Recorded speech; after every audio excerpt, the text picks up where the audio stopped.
আছে 2019 সালে উনি আমার বাড়ির সামনে গিয়ে প্রচার করতে করতে যাচ্ছিলেন। আমার ঠাকুমা দাঁড়িয়েছিলেন, নিজের গলা থেকে একটা মালা ঠাকুমার গলায় পরিয়ে দিলেন, জানি না কেন করালেন, যাই হোক সকাল সকাল। আমি ওই 2019 সালে কল্যাণ বাবুকে আমার বাড়ির সামনে দিয়ে হাঁটার পর এই 2024 সাল আর একদিনের জন্য দেখতে পাই।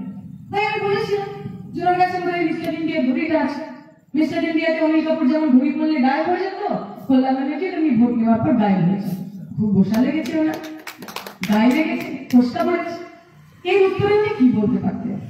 এই উত্তরে উনি বলতে পারতেন যে বিশিতা দেবী, আমি বিগত 15 বছরে 15টা কাজ করেছি, প্রতি বছরে আমি একটা একটা করে কাজ করেছি, এটুকু কাজ তো মানুষ করা উচিত।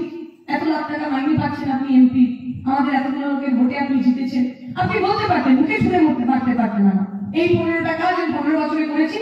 দীপশিতা দিদি আপনি কি দেখতে পান না, আপনি কিছু অন্ধ? আমি মেনে নিতাম। উনি তার বদলে কি বললেন? উনি বললেন দীপশিতা মিস ইউনিভার্স।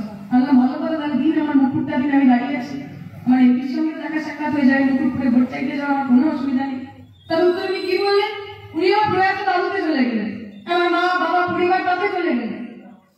যদি ওনার কাছে আমার রাজনীতির উত্তর থাকতো, যদি ওনার কাছে আমার প্রশ্নের উত্তর থাকতো, উনি তো উত্তর দিতেন। ওনাকে আজকে আমার মরে যাওয়া দাদুর নাম ধরে কথা বলতে হচ্ছে, কারণ কল্যাণ বাবুর কাছে উত্তর নেই। কল্যাণ বাবুও জানেন সাধারণ মানুষ যদি ওনার কলার চেপে জিজ্ঞেস করে রাজা তোর কাপড় কোথায়, 15 বছরে তুই কি করেছিস, কল্যাণ বাবু জবাব দিতে পারবে না। তাই আমার ব্যক্তিগত জীবনে, আমার ব্যক্তিগত পরিবার নিয়ে তারা আমরা বলছি, আপনি বলেছেন যে আমার দাদু এমএলএ ছিল, নাতনি এখন নির্বাচনে লড়ছে।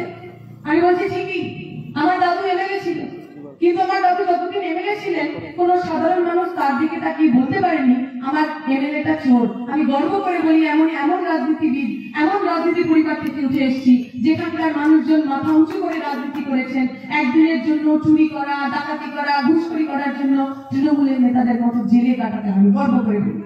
আমি গর্ব করে বলি আমাদের যে রাজনীতি, এই রাজনীতি সাধারণ মানুষকে বাঁচানোর রাজনীতি। আমি আশুতোষ কলেজের ছাত্রী ছিলাম, ডানকুনি লোকালে করে প্রতিদিন আমি যেতাম দমদম, সেখান থেকে মেট্রো ধরতাম, আরো 45 মিনিটের রাস্তা, আবার ওইভাবে ফিরে আসতাম। যে মানুষ এখান থেকে কলকাতায় যান সে মানুষ জানে যদি শিয়ালদা দিয়ে আপনাকে যেতে হয় 1 ঘন্টা পর পর একটা করে ট্রেন, একটা ট্রেন আপনি মিস করলেন মানে আপনার দিনটা গেল, ওই দিনটা আপনি কোনো কাজ করতে পারবেন, আপনার পুরো দিনটা নষ্ট। 15 বছর ধরে আমার এমপি কল্যাণ বাবু, কতবার আপনি পার্লামেন্টে ডানকুনি লোকাল 1 ঘন্টা অন্তর না করে 8 ঘন্টা অন্তর, 20 মিনিট অন্তর, 15 মিনিট অন্তর করার জন্য বলেছেন? কতবার? তাহলে আপনাকে পাঠানো হয়েছে কেন? আমার ভোট নিয়ে আপনি পার্লামেন্টে গেছেন কেন যদি আমার অসুবিধা নিয়ে আপনি কথা না বলেন? কতবার এই অঞ্চলের মানুষ, জরি শিল্পী, আড়ি শিল্পী, পরিযায়ী শ্রমিক, তাদের সম্পর্কে আপনি কথা বলেছেন? কতবার শ্রীরামপুরের বুকে বন্ধ কলকারখানার জন্য আপনি কথা বলেছেন? কতগুলো নতুন কলকারখানা নিয়ে এসেছেন আপনি পশ্চিমবঙ্গের জন্য? কতগুলো হাত দিয়ে ঘুমিয়ে দিন আমাকে। তৃণমূলের নেতাদের চ্যালেঞ্জ রইল, কালকে আপনারা এখানে মাইকে বেঁধে আপনারা সভা করবেন এবং বলবেন কল্যাণ ব্যানার্জি বিগত 15 বছরে 5টা বড় কারখানার স্থাপনা এই শ্রীরামপুরের বুকে করেছে। আমি আবার পরের দিন এখানে মিটিং করে কাম ধরে ক্ষমা চাই। কল্যাণ বাবুকে তো জবাবদিহি করতে হবে। যে নেতারা মনে করেন যে একবার আমি ইলেকশনে জিতে গেলাম বলে আমার আর কোনো দায় নেই, ভোটের দিন আমি ভোট চুরি করবো, ভোটের দিন আমি ভোট লুট করবো এবং তারপরে আমি আবার বহাল প্রক্রিয়াতে আরো 5টা বছর কাটিয়ে দেবো। আমরা বলছি এই ব্যবস্থা বদল করুন। দেখবেন নির্বাচনের আগে সমস্ত নেতা মন্ত্রীরা আপনার কাছে আসে, হাত জোর করে মাথা নিচু করে গদগদ হয়ে গেল, আমাকে একটু দেখবেন এবার। মা বোন দাদা ভাই গলা জড়িয়ে নিচ্ছেন, সে যা পারছেন তাই করছে। এই একটাই সময় যে সকলে মাথা নিচু করে আপনার কাছে আসেন, কারণ ওরাও জানেন আপনার কাছে যে হাতিয়ার আছে ও হাতিয়ারের অন্য কারোর কাছে না। আপনার ওই একটা ভোট ওই নেতা মন্ত্রীগুলোর জীবন বদলে দিতে পারে। আপনার একটা ভোট ঠিক করবে আগামী 5টা বছর কল্যাণ ব্যানার্জি বাড়িতে বসবেন না দিল্লিতে লাল বাতি লাগিয়ে ঘুরবেন। আপনাকে ঠিক করতে হবে। যে লোকটা 15 বছর আপনার সাথে রইল না তাকে আরো একবার সুযোগ দেবে। যে মানুষ ভাবছেন বিজেপি চলে আসবে, তৃণমূলকে দিয়ে বিজেপিকে আটকাতে হবে, আমরা আপনাকে প্রশ্ন করব এই বিগত বছরগুলোতে কতগুলো বিজেপি নেতা তৃণমূলে গেছে, কতজন নেতাকে তৃণমূল মন্ত্রী করেছে, কতজন তৃণমূল নেতাকে ওরা প্রার্থী করেছে? আপনি এবারে দেখেন, এবারে লোকসভা নির্বাচনে 5 জন এমন লোক যারা বিজেপিতে ছিলেন তৃণমূলে এসছেন, রাতারাতি ওদের প্রার্থী করেছে। মমতা ব্যানার্জি আটকাতে পারছে না কেন? তৃণমূলের লোক নেই, তৃণমূলের কার্যকর্তা নেই, তৃণমূলের সংগঠক নেই, বিজেপির লোক আসছে আর তাকে আপনি দায়িত্ব দিচ্ছেন কেন? বাবুল সুপ্রিয়র কথা আমরা ভুলে যাই। ওই আসানসোলে দাঙ্গার নায়ক ছিল বাবুল সুপ্রিয়, ইমাম রশিদের 17 বছরের ছেলেকে খুন করার নায়ক ছিল বাবুল সুপ্রিয়, তাকে আপনি পার্টিতে নিলেন কেন? জবাবদিহি করবেন না আপনি?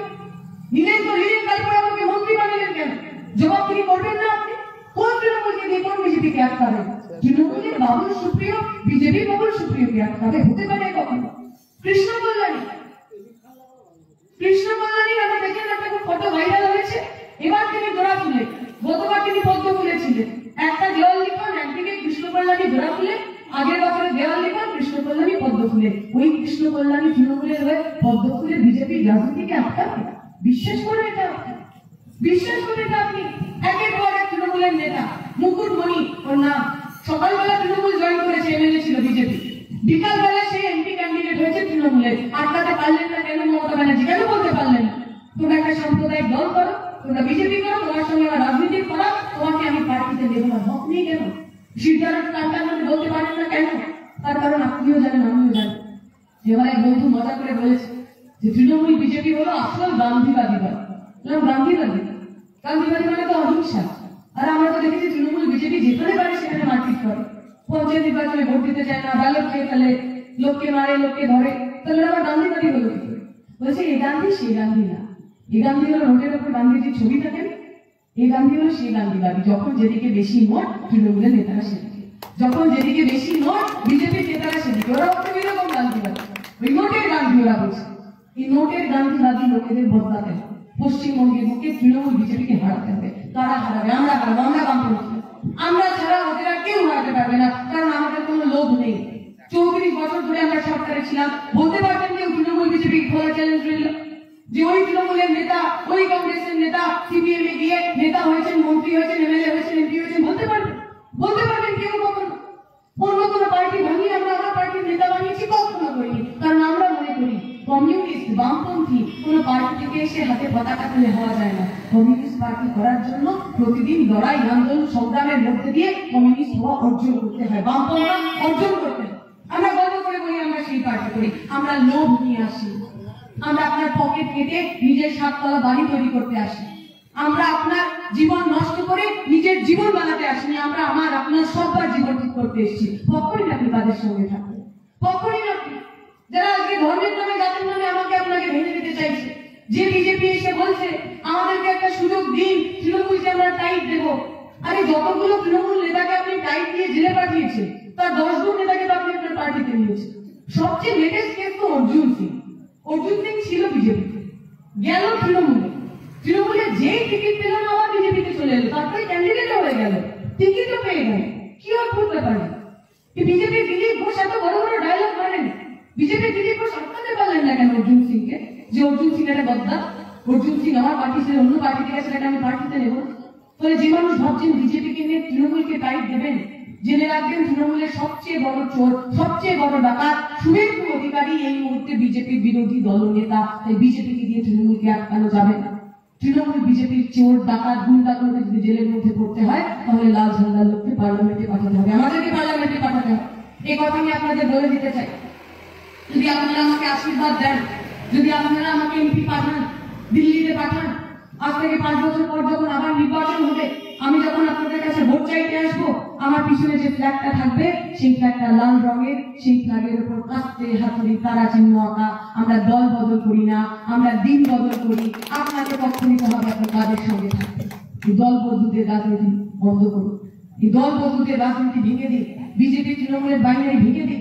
আপনি হিন্দু হন, মুসলমান হন, তৃণমূল হন, বিজেপি হন, সিপিএম হন, খিদে তো আপনারও পায়। আপনার বাড়ির ছেলেটা মেয়েটা যখন পড়াশোনা করার পর চাকরি পায় না, মনের ভিতরে কষ্ট তো আপনারও হয়। যখন ঘুষ না দিতে পেরে আপনার বাড়ির ছেলেটা মেয়েটা চাকরি না পেয়ে হতাশাগ্রস্ত হয়ে আত্মহত্যা করে, আপনার বুকের মধ্যেকার যে যন্ত্রণা, তার সিপিএম হয়, তৃণমূল হয়, বিজেপি হয়, হিন্দু হয়, মুসলমান হয়, কিচ্ছু হয়? যে মা বোনেরা, যে মা বোনেদের ইজ্জতের উপর হাত দিল তৃণমূল বিজেপি। এই তো ডাঙ্গিপাড়ার ঘটনা আপনারাও শুনেছেন।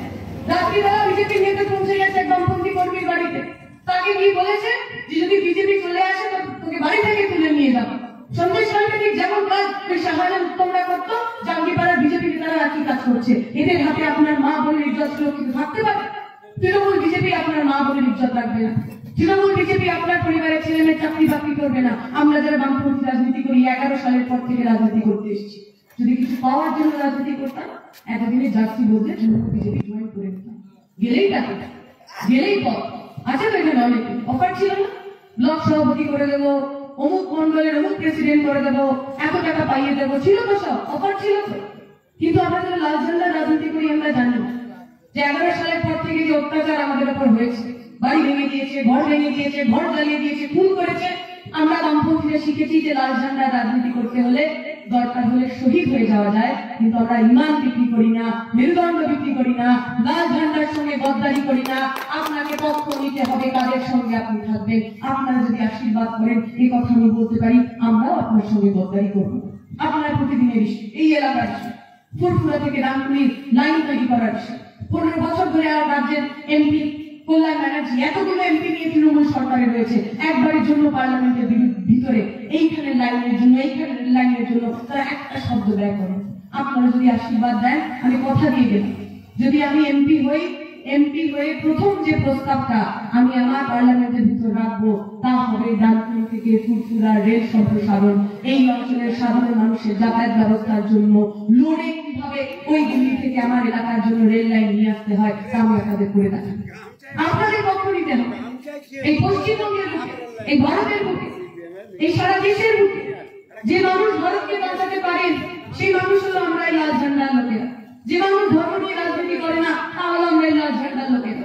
যে মানুষ সাধারণ মানুষের হয়ে ওই পার্লামেন্টের ভিতরে কথা বলতে পারে তারা হলো আমরা। তাই আপনাদের কাছে অনুরোধ রইল, আগামী 20 মে আপনি যখন ভোট দিতে যাবেন, আপনার বাড়ির ছোট্ট ছেলেটার ছোট্ট মেয়েটার মুখের দিকে তাকাবেন। আপনার যদি মনে হয় যারা ওই আমার চাকরি বিক্রি করে বান্ধবীর খাটের তলায় 50 কোটি টাকা লুকিয়ে রাখলো, তাদের হাতে আপনার পরিবারের, আপনার ছেলেমেয়ের ভবিষ্যৎ সুরক্ষিত, আপনি অবশ্যই তৃণমূলকে ভোট করবেন। আপনার যদি মনে হয় ওই লক্ষ্মীর ভান্ডার দিয়ে যে মানুষগুলো সন্দেশকারীতে আমার মা বোনের ইজ্জতে হাত দিল, তাদের হাতে আপনার পরিবারের ভবিষ্যৎ সুরক্ষিত, আপনি তাহলে ওদেরই ভোট করবেন। আপনার যদি মনে হয় যে লোকগুলো এই কেন্দ্রীয় সরকারের সমস্ত রাষ্ট্রায়ত্ত সংস্থা, ব্যাংক, বীমা, রেল প্রতিদিন বিক্রি করে দিচ্ছেন, তাদের হাতে আপনার পরিবারের ছেলেমেয়ের ভবিষ্যৎ সুরক্ষিত, আপনি বিজেপিকে ভোট করবেন। আপনার যদি মনে হয় ধর্ম নিয়ে রাজনীতি, মন্দির মসজিদ নিয়ে লড়াই, আপনার ধর্ম অনুযায়ী আপনার রাজনীতি ঠিক হবে, এতে আপনার কোনো অসুবিধা নেই, তাহলে আপনি বিজেপিকে ভোট করবেন। আর যদি আপনার মনে হয় আপনি সাধারণ মানুষ, আপনার লড়াই লুটে খাওয়াদের বিরুদ্ধে, খেটে খাওয়াদের পক্ষে, যদি আপনার মনে হয় আপনি সাধারণ পরিবারের মানুষ, আপনি চান আপনার ছেলেটা মেয়েটা পড়াশোনা করে মাথা উঁচু করে একটা সুস্থ চাকরি পাক, আপনি যদি চান পশ্চিমবঙ্গের বুকে সম্প্রীতি ভালোবাসার পরিবেশ বজায় থাকুক, তাহলে ওই লাল নিশান কাস্তে হাতুড়ি দ্বারা আপনার পুরনো দিনের বন্ধু আগামী 20 মে আপনি আমাদের জয়যুক্ত করবেন, এই আশা রেখে ভরসা রেখে বক্তব্য শেষ করছি।